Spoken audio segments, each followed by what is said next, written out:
안녕하세요. 안녕하세요. 서울 북북교회 박준영입니다. 지난 시간에 그 6장을 시작하다 말았는데 다시 시작하겠습니다. 그 6장 1절로 15절의 말씀 우리가 잘 알고 있는 오병이어의 이 기적에 관한 이야기입니다. 이 장면은 주님이 이제 갈릴리로 다시 오셔서 거기서 이 기적을 행하시는 장면인데, 이 오병이어의 기적은 사복음서에 다 기록이 되어 있는, 그래서 하나님께서 매우 중요한 이야기로 보시고 우리 모두가 알기를 원하시는 그 뜻이 담겨져 있는 이러한 기적의 이야기고요. 그 다음에 이 오병이어 보리떡 5개로 물고기 2마리 5,000명을 먹이고 12방이나 남았다. 놀라운 사건이죠. 앞으로 이제 식량난이 많이 오게 되는데, 하나님이 손이 모자라서 식량난을 하시는 게 아니라 식량난, 흉년 이런 건 전부 하나님의 징계, 심판의 방법이거든요. 전쟁이라든지 또 경제적인 어려움이라든지 이런 것들은 전부 하나님 심판과 관계가 있는 거예요. 근데 여기 이제 주님께서 오병이어의 기적을 베푸시는데, 이 장면에서는 주님이 이 기적을 통해서 빌립과 안드레를 교훈하시고자 하는, 환경을 보지 말고 환경에 지배하시는 하나님을 봐라, 이런 뜻이 담겨져 있는. 우리는 이제 환경만 보잖아요. 환경을 지배 하나님은 안 보기 때문에 소망 가질 수 있을 때에도 우리가 실망한다든지 어떤 절망한다든지 낙심한다든지 이렇게 되는 건데, 환경은 항상 변하는 것입니다.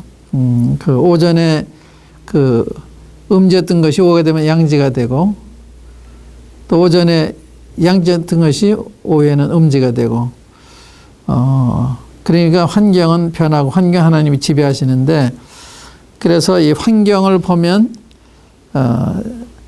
제대로 환경에 읽는 게 아니에요. 하나님 편에서 환경을 봐야 되거든요.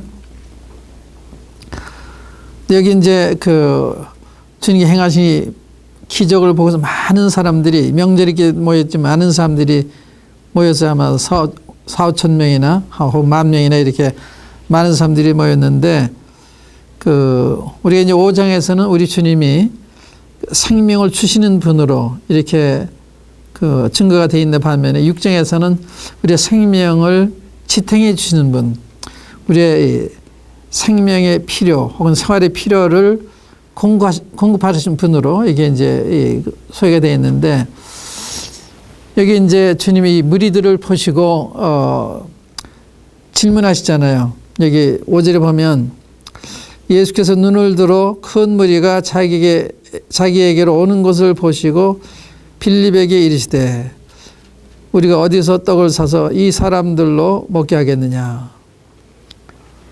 이렇게 말씀하시면 친히 어떻게 하실 것을 아시고 빌립을 시험코자 하심이라. 여기 참 많은 것이 담겨져 있는데요. 이게 5,000명 이상 되는 이 큰 무리가 오는 걸 보시고서 빌립을 지금 시험하시는 거예요. 어디서 떡을 사서 하면 다 먹게 하겠냐, 이 질문했어요. 여러분들이 이런 질문을 하셨다면 여러분 어떻게 대답하시겠어요? 이 많은 사람들을 어디서 떡을 사다 먹게 하겠냐. 이 떡을 사자면 돈이 많이 있어야 될 거 아니에요. 여러 가지 돈도 있어야 되고 추록도 있어야 되고 이 운반하는데 이 많은 필요가 있을 텐데, 주님 그런 질문을 하셨는데 주님 어떻게 하실 것을 아시고 그렇게 시험하셔야 되는 거예요. 어떻게? 주님은 우리의 환경에 대해서 다 계획이 계신 거예요. 이 환경을 통해서 우리의 무엇을 가르치고 그 위에 것을 걷어가시고 우리 어떤 사람 만드시고자 하는 목표가 다 계신 거예요. 근데 우리는 그걸 잘 모르잖아요. 그러니까 우리는 낙심할 때도 있고 실망할 때도 있고, 우리 요한복음 11장에서 이 나사로의 병들어 죽게 되는데 주님이 이 병은 죽을 병이 아니라 하나님의 영광을 위한 거다 그러잖아요. 하나님의 영광을 위한 병이다. 그걸 알았다면 그 누이들도 본인도 낙심하지 않았을 거예요. 그런데 그걸 모르고 있었기 때문에 왜 하필이면 우리가 이런 병을 알아야 되나? 예수님이도 모든 게 잘 돼야 될 텐데 이게 잘 안 되나? 이런 쪽에서 창피한 생각도 들고 그런 생각이 들지 않았겠어요. 우리 버리셨나? 이런 생각도 할 수 있었을 거고. 그러니까 나중에 이제 나서 죽잖아요. 그러니까 원망하잖아요. 주님 여기 계셨다고 오라면 죽지 않았겠습니다. 왜 늦게 오셨어요? 이게 원망하는 거거든요. 이 환경만 보기 때문이에요. 환경 보면 답답하죠. 환경에 지배하시는 하나님. 구름이 끼었으면 구름을 주님이 제거할 수 있는 분이시거든요. 소낙비가 오면 소낙비 그치게 하실 수 있는 분이거든요. 태풍이든지 쓰나미라든지 이거 다 주님의 손에 다 달려있는 거예요. 우연히 일어나는 게 아닙니다.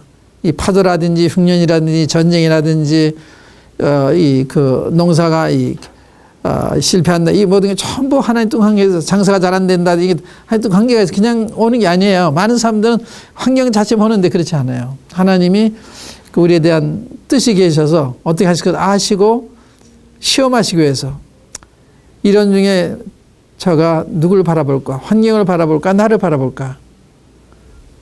성경에는 범사에 감사하게 되어 있잖아요. 이것이 우리 주 예수 따르는 하나님의 뜻이다. 범사 하나님의 뜻이라는 거예요. 범사와를 인정하라. 그럼 내 길을 지도하신다. 그런데 이게 하나님께부터 온 거다 이렇게 인정하라는 거예요. 그런데 그게 안 하거든요. 그냥 환경 자체만 보고 원망하든지 실망하든지 그렇게 되잖아요. 이 경우도 이제 안드레가 질문했을 때 안드레 대답 보세요. 다 우리가 할 수 있는 그런 대답이죠. 빌립이 대답하되 각 사람으로 조금씩 받게 할지라도 200데나리온의 떡이 부족하리이다. 이게 조금씩이란 말가 부족하다 하는 얘기겠죠. 각 사람으로 조금씩 받게 할지라도 200데나리온의 떡이 부족하리이다. 200데나리온은 한 데나 그 당시에 하루 품삯이에요. 200씩 품삯이죠. 그걸 그 거액을 들여서 이 떡을 사온다고 해도 조금씩 준다고 해도 부족하리이다. 하나님 앞에서는 조금씩이라는 말은 맞는 게 아니에요. 부족하는 말을 말해야 하는 거예요. 하나님은 넉넉하신 분이거든요. 넉넉하신 분. 우리 주실 때 후히 주시는 분이거든요. 근데 조금씩 받게 할지라도 부족하리이다. 이게 사람이에요. 우리는 환경적으로 모든 걸 해결하려고 그러잖아요. 하나님의 뜻대로 하는 것이 아니라. 그래서 우리가 이제 하나님 일 할 때는 하나님의 능력을 보고 일을 해야지 우리 형편을 보고 하면 큰 일을 하기가 어려워요.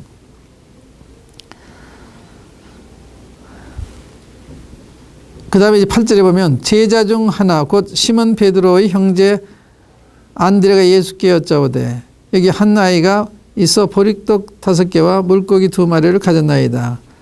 그러나 그것이 이 많은 사람에게 얼마나 되겠사옵나이까. 여기도 그런 거예요. 이게 보리떡 5개 물고기 2마리가 있는데 그것이 많은 사람에게 얼마나 되겠습니까? 주님은 이걸 가지고 5,000명 먹이 남기시잖아요. 그러니까 빌립과 안드레는 환경만 쳐다보겠는 거예요. 자기들의 이 처지만. 이 환경을 지배하신 하나님, 이거를 반전시키는, 이걸 바꾸신 하나님, 이 하나님 못 보는 거예요. 그 하나님을 보여주시기 위해서 지금 다시 이제 이런 그 상황을 주님이 맞이하신 거거든요. 그때 예수께서 가라사대 이 사람들로 앉게 하라 하신데 그곳에 잔디가 많은지라 사람들이 앉으니 수요가 5,000쯤 되더라. 주님 이 사람들로 앉게 하라. 다른 복음서에 보면 저희들 돌려보내 달라고 아직 어두고 들이니까 먹을 것이 없으니까 다 집에 돌려보내 달라고 요청해 제자들이요. 근데 지금 갈 곳 없다. 너희가 먹을 거 줘라 그러세요. 그러니까 주님은 어느 환경에서 부족함이 없는 분이세요. 주님을 의지하면 부족함이 없는 이런 편이신데 그런 주님을 우리가 의지를 못하잖아. 왜? 주님을 잘 모르니까. 그러니까 주님을 아는 만큼 우리는 의지하게 되는 거예요. 성경에 보면 믿음이 없이는 하나님이 기쁘시게 못하나니 하는 말 있어요. 믿음이 없이는 하나님이 기쁘게 못하는 거예요. 하나님의 뜻을 행할 수가 없어요. 믿음이 없이는 하나님이 기쁘시게 못하나니 하나님께 나아가는 자는 하나님의 살아계신 것과 그에게 구하는 자에게 주시는 분임을 믿어야 할지니라. 그렇게 기록이 되어 있나요? 정확히 제가 인용할게요. 11장에 나오는 말씀인데 11에서 믿음이 없이는 기쁘시게 못하나니 하나님께 나아가는 자는 반드시 그가 계신 것과 또한 그가 자기를 찾는 자들에게 상 주시는 이심을 믿어야 할지니라. 자기 찬상. 그게 11장 히브리서 11장 6절에 있는 말씀입니다. 그러니까 우리가 신앙생활은 믿음을 하는 거예요. 믿음을 한다는 말 하나님의 말씀을 따라서 하는 거거든요.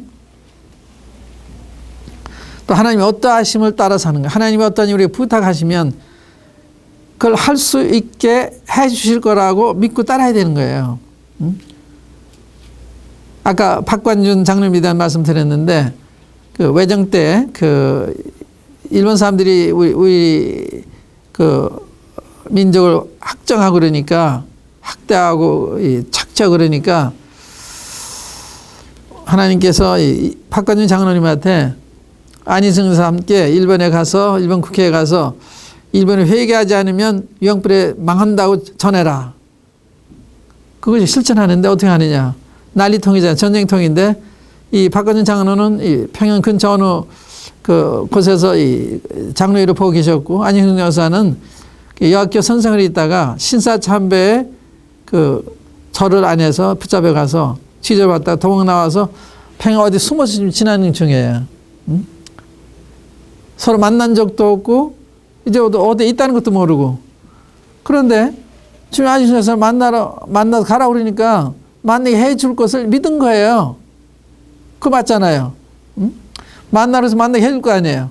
그 평양에 가는 거예요. 가서 그냥 걸어가는 거예요. 가다가 딱 어디 대문에 딱 스님이 세우신 거예요. 그 대문을 두드리면서 안 선생, 안 선생 불러요. 그 안에서는 형사가 왔나 무서워가지고 안 선생 숨기고 그 어머니가 나와보니까 이 장로님이 오신 거예요. 안 선생 계십니까? 나는 어느 교회 아무개 장로입니다.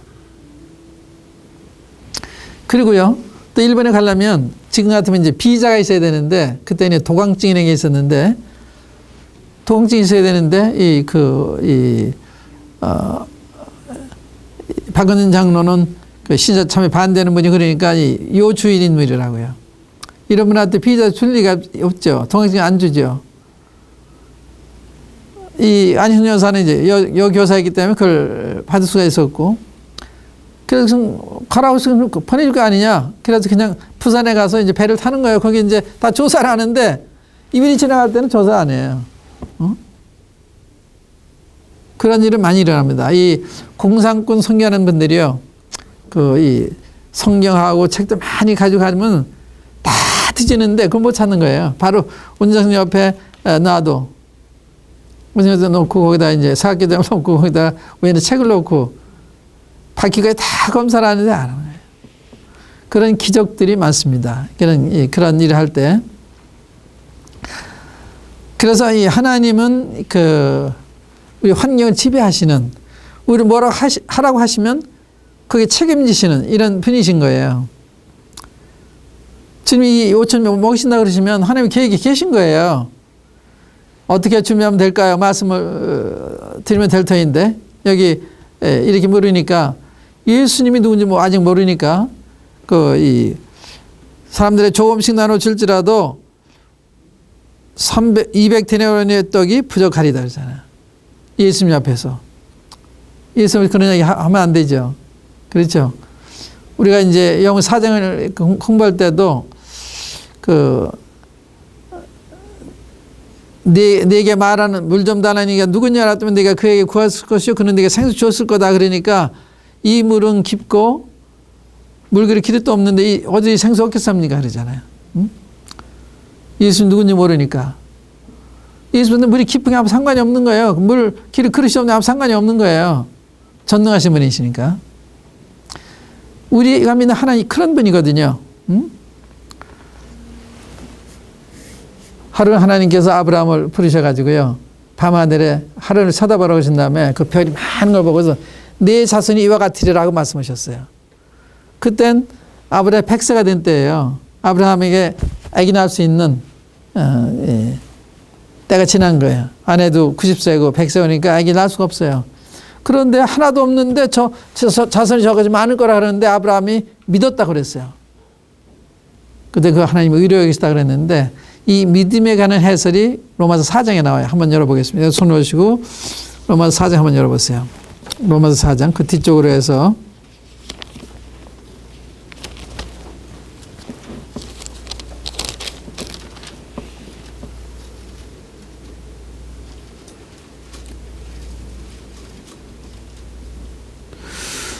17절부터 읽겠습니다. 4장 17절 로마서 기록된 바 내가 너를 많은 민족의 조상으로 세웠다 하신 것 같으니 이게 이제 하늘이 별같이 많다고 그런 거예요.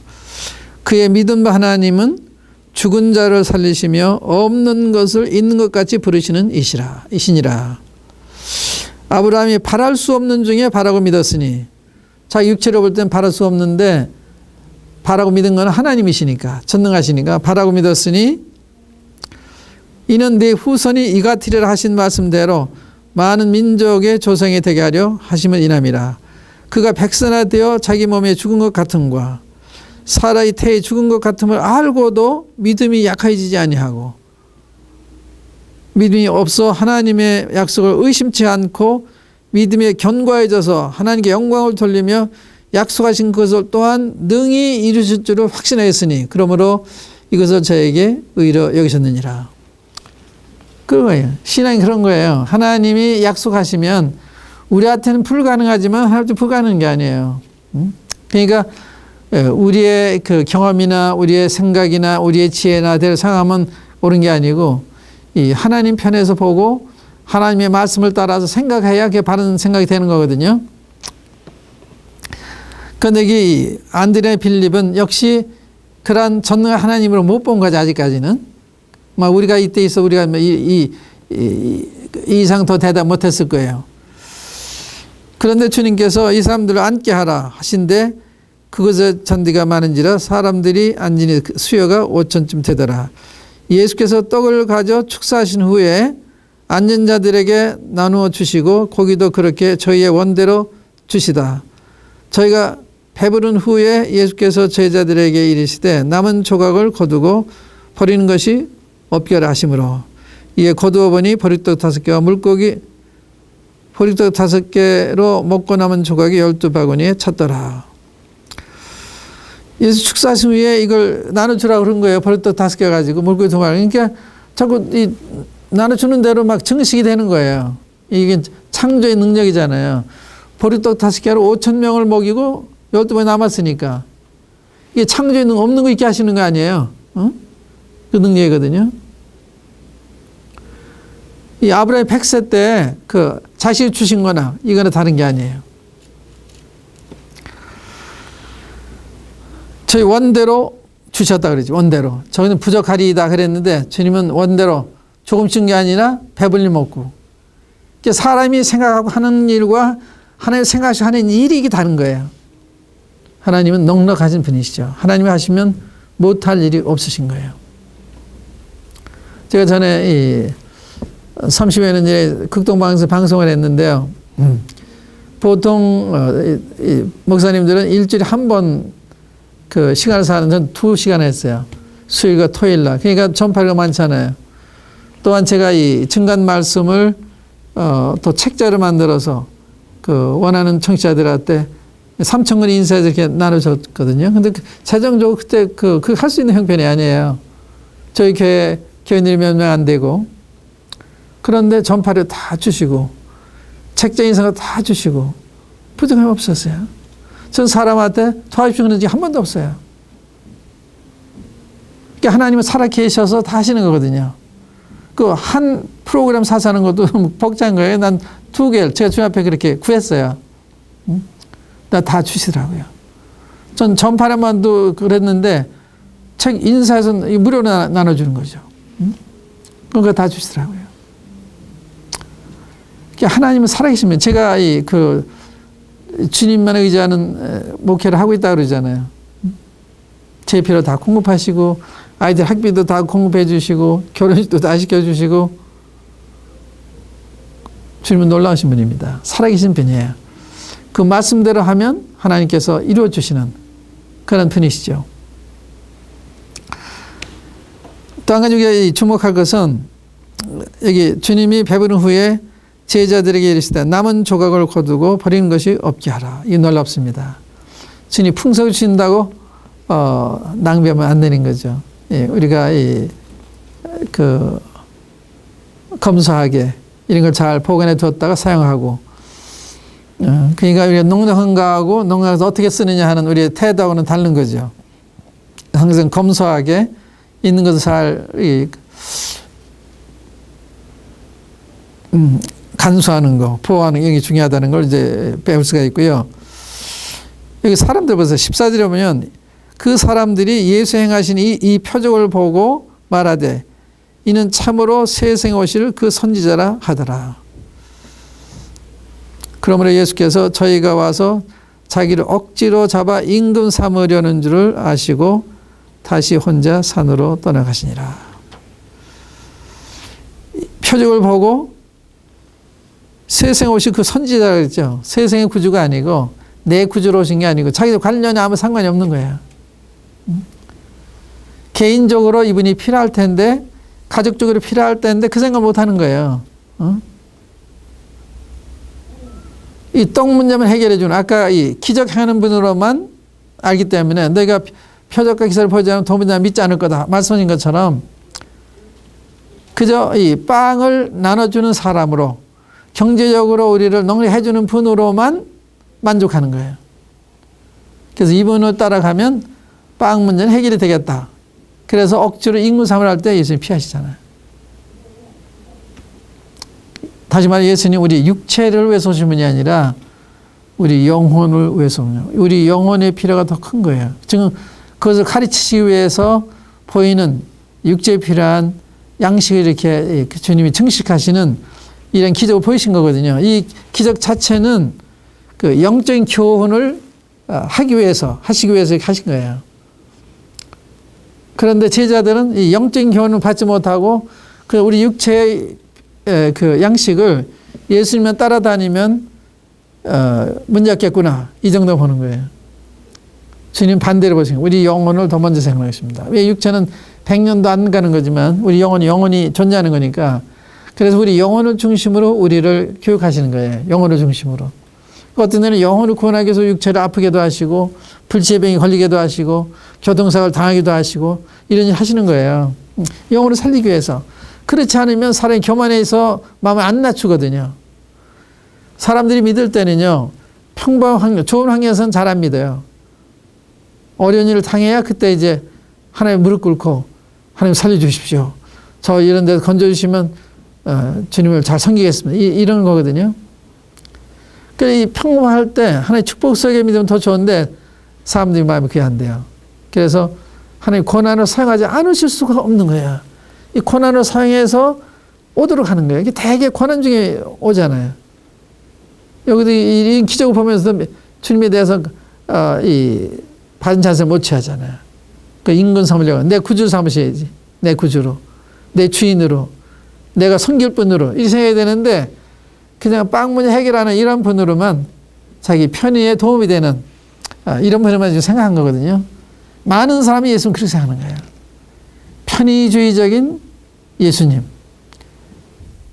자기가 죄인이 있기 때문에 내 죄 문제를 다루시는, 그래서 그분 앞에 용서를 받아야 되는 그런 분으로 생각을 못 하는 거예요. 성경에 이런 말씀이 있죠. 너는 몸을 죽이는 자를 두려워하지 말고 몸과 영혼을 지옥에 멸하신 자를 두려워하라. 우리는 몸을 죽이는 이 사람들은 두려워하잖아요. 그러나 뭔가 영혼이 지옥에 멸하신 하나님이 두려워하지 않아요. 모르니까요. 그게 더 두려운 분인데, 육체의 필요보다 영혼의 필요가 더 큰 겁니다. 근데 이 육체의 필요만 생각하는 거예요. 그래서 육체가 배고픈 것처럼 영혼도 배고픈 것입니다. 육체가 갈증을 느끼는 것처럼 영혼도 갈증을 느끼는 거예요. 많은 배우들이 자살하잖아요. 많은 재벌들이 자살하잖아요. 왜 그래요? 영혼이 핍절해서. 육체적으로 넉넉한데 영혼이 불안해지니까 걷잡을 수 없는 거예요. 그래서 영혼이 더 중요한 거예요. 이 몸은 영혼이 사는 몸에 불과한 거거든요. 그래, 영혼을 잘 먹여야 되고, 잘 관리해야 되고, 영혼 위주로 살아야 되고. 그런데 우리는 영혼 위주로 살지 않잖아요. 우리 육체 위주로 살죠. 현생에 살죠. 그러니까 하나님 아버지 친밀하게 교제하지 않으면 뭐가 중요하고 뭐가 좋은 건지 잘 몰라요. 그래서 우리 주님이 난 아버지께서 행하신 것을 보고 그대로 행한다. 아버지 행하는 걸 보기 때문에 그대로 할 수가 있는 거예요. 우리는 못 보니까 그대로 못 하는 거거든요. 그러니까 하나님께 친밀한 교제 가운데 있어야 그 행하신 것이 보이고 이렇게 하라고 하시는구나 해서 행해야 되는 거거든요. 참 우리 주님은 놀라신 분입니다. 이렇게 인근 사원인 줄 아시고 다시 혼자 산으로 떠나가시니라. 인간적인 분이었다면 인근 사원 내가 잘했다 그랬을 거예요. 지금 그렇게 안 했잖아요. 자기를 위해서 오신 게 아니라 우리들 오셨기 때문에. 그래서 주님은 항상 우리 위주로 생각하시는 거예요. 자기 위주로 생각하시는 게 아니라. 아까 이 갈릴리 가실 때도 선자가 이 고향에서는 환영을 받지 못한다 아시면서도 가시는.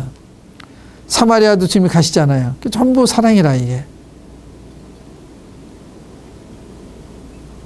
여기서도 주님이 임금 사마리아 할 때 피하시는 것도 이 사랑이라. 그 육체적으로 이용할 뿐으로만 생각하는 거예요. 많은 사람들이 오늘날 그 기복신앙이라는 게 있죠. 예수님 믿으면 사업도 잘 되고 자녀들 좋은 학교에 가고 뭐 등등 건강이 좋고 그럴 수도 있죠. 반드시 그런 게 아니에요. 구약시대는요. 구약시대는 그 이스라엘 백성이 지상 백성이에요. 그래서 지상의 축복을 약속하셨어요. 신약시대는 이 교회 성도들은 하늘에 속한 사람이에요. 그러니까 이렇게 신약시대의 성도들에게는 영적인 축복을 말씀하셨어요. 물질 축복은 약속 안 하셨어요. 그래서 성경에 보면 심령에 가난한 자 복이 있고 애통하는 자 복이 있고 핍박받는 복이 이게 복이에요. 복이 아닌데 인간적으로 볼 때는 이게 복이라. 그로 인해서 우리의 마음에 천국 소유하게 되고 하나님을 경험하게 되고 위로를 경험하게 되고 이렇게 되기 때문에 또 그날에 상을 받을 것이기 때문에 그래서 우리 전부 영적인 거거든요. 뭐 어떤 분이 이렇게 가르쳐요. 어떤 사람 예수님 잘 믿으면 월세 사는 사람이 전세 살게 되고 전 사람이 집 사게 되고 뭐 이런 얘기예요. 그건 사실 아니죠. 그건 사도 바울은 재벌이 됐어야 되는 거예요. 사도 바울 얼마나 지금 잘생겼어요. 그건 재벌이 아니죠. 정치 없이 다니고 매드마 수 없이 마고 그런 분 아니었어요? 주님이 이런 얘기 하셨죠. 저들이 나를 핍박했으니 너희도 핍박할 거다. 지금 따르면 핍박이 따르는 게 복이에요. 그리스도 안에 경건때 살고자 하는 자는 핍박을 받으리라. 주님이 경건에 살 때는 핍박이 따라오는 거예요. 핍박이 없어지는 게 아니라. 왜냐하면 이 세상은 이 사단이 지배하는 세상이기 때문에 가만두질 않아요. 그래서 여러분들이 경건하게 살고 하나님 말씀을 전파하고 그러면요. 세상이 싫어해요. 마귀가 싫어해가지고 사람을 충동시켜서 핍박을 해오는 거예요. 그래서 주님은 우리를 부르실 때 누구든지 나를 따라오려거든 자기를 부인하고 자기 십자가를 지고 따라와라 하잖아요. 그러니까 우리 주님 따르는데 가장 큰 장애의 요소는 나 자신이라. 내가 방해하는 거예요. 두 번째는 죽음. 죽을까 봐. 죽을 각오하고 따르는 거예요. 제가 군대 갈 때요. 저희 교회 장로님이 저보고 무덤을 짊어지고 가래요. 죽음을 짊어지고 가라는 거야. 내가 이 전방에 가서 공산주의자가 싸우다 죽거나 후방에서 불의와 싸우다 죽거나 하나님의 죽는 매 마찬가지다. 군사에는 불의가 많으니까 이 무덤을 짊어 가라. 근데 그게 굉장히 좋았어요. 그래서 이제 제가 징집이 돼가지고 이제 그 훈련소에 갔어요. 가자마자 그 다음날 야, 돈 걷어내면 쉽게 훈련 받는다 하더라. 돈 걷기 시작했어요. 제가 노했어요. 저 가관이 하나 무섭지가 않은 거예요. 하는 사람 손대는 사람이 없었어요. 그러니까 이 죽음을 짊어지면 무서운 게 없는 거예요. 죽을 각오를 했는데. 그러니까 주님은 아무든지 날 따라오려거든 자기를 부인하고 자기 십자가를 지고 따라오는 거예요. 난 그 말씀 굉장히 좋은 거예요. 날 따라 모든 게 다 좋아진다는 게 아니에요. 사실 그대로 말씀해 주셨으니까. 너희는 죽도록 충성하라. 그러면 생명의 멸관을 얻는다. 끝나 좋은 거예요. 사실을 말씀해 주니까. 주님 가문이 서로 따라 그러잖아요. 어떤 사람이 주님 어디로 갔니 따라가겠습니다. 그러니까 주님이 대답하시기로 여우도 굴이 있고 홍류에 나는 새도 깃들 곳이 있지만 인자는 머리 둘 곳이 없다. 날 따르는 건 뭔지 알고 따른다 그러는 거냐. 그렇게 말씀하신 거죠. 그다음에 한 제자한테 나를 제자가 와서 그래요. 내가 주를 따르겠습니다마는 먼저 가서 내 아버지를 장사하게 해주십시오. 그래요. 그때 주님이 죽은 자들로 죽은 자를 장사하게 하고 너는 가서 하나님 말을 전파하라. 이 제자 잘못은 내가 주님을 따르겠습니다마는 나로 먼저 가서 내 아버지를 장사하게 해주십시오. 이 먼저는 주님 앞에서 주님 먼저지요. 주님 앞에서는 주님이 제일로 경외할 뿐이잖아요. 하나님이 자기 부모 장사하는 거 허락지 않는 분이 아니죠. 이 태도가 잘못되기 때문에 나로 먼저 아버지를 가서 장사하고서 오라니까 그런 죽은 자도 죽은 자를 장사하게 하라. 죽은 자들은 영적으로 죽은 사람들로 육체로 죽은 사람은 장사하게 하라. 그건 아무나 할 수 있는 거지만 천국복음을 전하는 거는 아무나 할 수 있는 게 아니야. 너 같은 사람이 할 수 있는 거지. 허락 안 했어요. 또 한 제자가 와서 내가 주를 따르겠습니다마는 먼저 내 가족들하고 인사하고 와서 작별하고 와서 따르게 해주십시오. 그러니까 장기로 손에 잡고 뒤를 털어오는데 내가 합당치 않다. 그럼 주님이 가족 친척들에게 인사하고 오는 걸 허락지 않는 분이 아니죠. 태도가 나로 먼저 가서 그건 안 되는 거예요. 주님 앞에서 항상 주님 먼저 해야 되는 거거든요. 주님을 따를 때 그런 바른 자세 이런 게 필요한 거죠. 그런데 이제 이 사람들은 주님을 잡아서 임금을 삼으려 했다. 주님은 그걸 거부하신 것입니다. 그러니까 주님을 참으로 사랑하는 사람은 주를 위해서 고난받는 것을 영광으로 생각하는 거예요. 고난받는 것을. 옛날에 우리나라 훌륭한 목사님들은 순교 당하는 것 큰 영광을 생각하고 다 순교 당하게 해달라고 기도하는 분들이에요. 그래서 순교를 오히려 원하셨어요. 얼마나 무서운 고문을 받았는지 그래서 그걸 굴복 안 하고 끝까지 견디고 순교당한 그런 분들이 많았어요. 그래서 오늘 우리 대한민국이 이렇게 부흥하는 이유 가운데 하나는 우리 선조들이 피를 많이 흘려주셨기 때문에 순교자의 피는 교회의 씨다 이런 말이 있어요. 순교자의 피는 교회의 씨다. 그러니까 순교자의 피가 우리 후손들이 이렇게 복되게 하신 거예요. 우리 그걸 알아야 되거든요. 그냥 우리나라의 축복은요 남다른 거예요. 세계적으로 유례 없는 이러한 복을 받은 거예요. 우리나라는 굉장히 놀라운 복을 받았어요. 우리는 신앙적으로 이 복을 많이 받았어요. 그러니까 우리나라에 4명 중에 한 사람이 믿는 사람 아니에요. 다 믿는 사람이지만 이 교회를 다니고 다 영향 받은 사람들이거든. 4명 중에 한 사람은 굉장한 거죠. 비례적으로 봤을 때. 또한 경제적으로도요. 우리나라가 지금 9번째 경제 대국 아니에요. 9번째. 그래서 얼마 전에 보니까 9번째더라고요. 10몇 번째였는데. 그러니까 우리나라 어떻게 해서 이렇게 돼요? 자원도 없는 나라가. 하나님이 뒤에 계셔서 우리 축복하신 거예요. 왜? 선교하라고. 그래서 선교사들이 많이 나가서 세계적으로 미국 다음으로 선교사 많이 보낸다고 우리나라고. 또 미국 다음으로 선교비를 많이 사용하는 나라가 우리나라래요. 그러니까 선교 등한히 하면 또 이 축복을 걷어가실 수도 있죠. 영국이 선교하다 선교를 안 하니까 기울어졌어요. 대영 제국이 조그만 나라로 축소됐어요. 미국이 선교하다 안 하니까 지금 미국에서 영향력 자꾸 잃어가잖아요. 그리고 이제 동양으로 지금 힘이 동양으로 오고 있잖아요. 이게 우연한 게 아니에요. 우리가 이 그림을 우리가 하나님의 시각으로 이렇게 보면 하나님이 지금 어떻게 하시는 거다 하는 걸 알 수가 있어요. 그러니까 우리가 이런 축복을 받은 거죠. 우리는 도움만 원조받는 나라가 이제 원조를 하는 나라가 됐잖아요. 선교사를 받는 나라였는데 선교 보내는 나라가 됐다고요. 많은 외국 그리스도인들이요. 한국 와보는 것이 소원이에요. 한번 여러분들이 밤에 높은 거분에 가서 한번 밖을 내다보세요.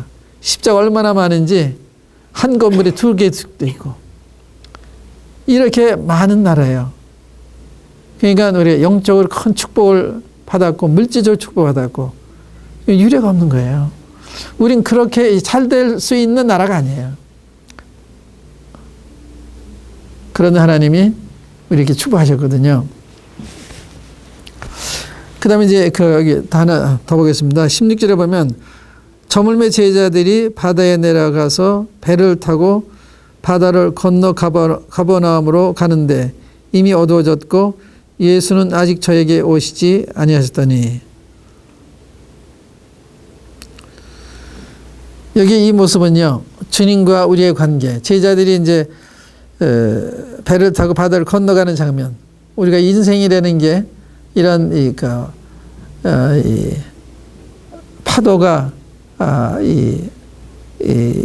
몰아치는 이런 세상에서 배를 타고 가는 거예요. 그러니까 인생이라는 게 얼마나 위험하냐.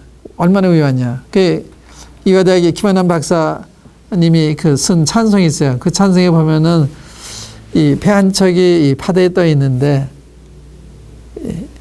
모진 바람이 불어오니까 이게 파손될까 하는 그런 위험을 얘기했어요. 그러니까 우리의 그리스도인 인생의 모습을 망망대해 속에서 캄캄한 밤에 또 풍랑이 있는데 이 배를 타고 가는 거예요. 언제 뒤집을지 모르죠. 그게 우리 인생의 모습이거든요. 우리가 지금 건강하지만 우리 몰라요. 일주일에 죽을는지 한 달에 죽을는지. 사람들이 종종 저한테 좀 건강이 어떠세요? 그래. 그러면 대답하기 곤란해요. 왜 곤란한가 하면 겉들은 멀쩡한데 속이 어떤지 모르니까. 겉들은 멀쩡하던 사람이 금방 암이 걸려서 이제 6개월 안에 간다든지 이런 일이 흔하잖아요. 그래서 지금 이 배를 타고 가는 이 장면, 바다 가운데 이게 인생이라. 언제 배가 뒤집을지 모르는. 근데 우린 그걸 모르고 살아요. 모르게 사는 게 약이 있는지 모르지만 이럴 때 주님을 의지하고 살면 얼마나 힘이 돼요. 그렇죠? 주님을 의지하고 주님 이 항해 끝날 때까지 우리를 보호해 주십시오. 배가 뒤집지 않게 해 주십시오. 이런 게 필요하잖아요. 저물매 제자들이 바다에 내려가서 배를 타고 바다를 건너 가버나움으로 가는데 이미 어두워졌고 이게 우리의 모습이에요. 예수는 아직 저에게 오시지 아니하셨더니. 주님이 어디 계세요? 지금 하나님 보좌 우편에 우리 기도하고 계시거든요. 우리의 믿음이 떨어지지 않기를 위해서 기도하시고 우리가 안전하도록 기도해 이렇게 기도하고 계신. 그래서 우리가 이 정도 사는 거예요. 그게 그 모습이라. 그러니까 이 주님 때문에 우리가 이 정도 복을 누리고 이렇게 안녕히 사는 걸 모를 때가 많이 있죠. 주님 얼마나 좋으신 분인데 우리가 모르니까 감사할 줄도 모르고 우리 지혜로 우리의 사는 일 생각하는데 절대 그렇지 않아요. 주님이 손을 놓으시면 한순간도 우리 안전할 수가 없어요. 우리는 위험에 둘러싸여 있습니다. 언제 어떤 일을 당할는지 우리는 몰라요.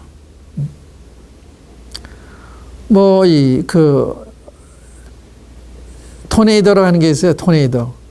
헤이리 바람이 불어오면은 차도 막 떠나, 사람도 막 끌어올라가서 어디 딴 데가 떨어지고 그런 토네이도가 있어요. 미국 이 동부는 쓰나미 위험이 있고요. 또 서부는 화산의 위험이, 지진의 위험이 있고 또 이 중앙지대는 토네이도 위험이 있어요. 안전하지가 않아요. 근데 주님이